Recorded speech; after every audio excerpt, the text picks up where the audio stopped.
Did you know Jewish women have their own hijab? It's called a tichel, and it serves the same purpose as a Muslim hijab. So why is there so much backlash against Muslim women for covering their hair? Throughout history, women across many cultures covered their hair as a sign of modesty or piety.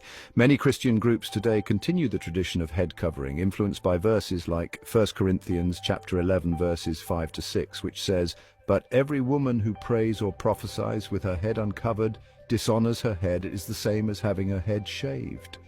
For example, Amish, Mennonite, and certain Pentecostal and Orthodox Christian communities still uphold this practice as a reflection of modesty and piety.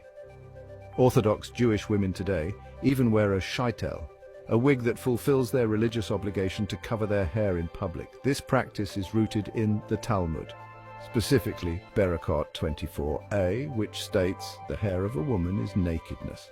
Yet when Muslim women choose to cover their hair with a hijab, they're often met with hostility. Why the double standard?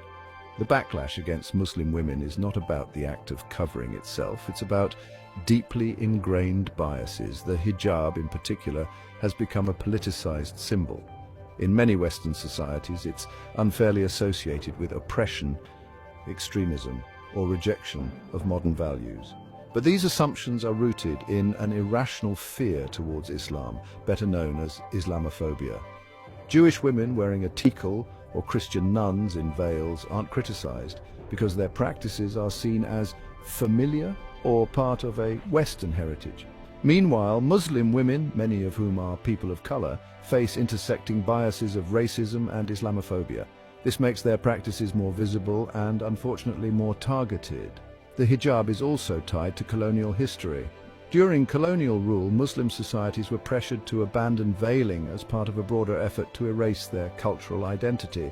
Today, in countries like France, bans on the hijab are framed as secularism, but they disproportionately target Muslim women, while ignoring similar religious attire in other groups. But here's the reality. For many Muslim women, the hijab is not a symbol of oppression. It's a choice, a way to express faith, identity, and empowerment. Assuming otherwise denies them the agency to make their own decisions. Why do we celebrate diversity for some groups but criticize it for others? This double standard isn't about secular values. It's about who is seen as us and who is seen as other.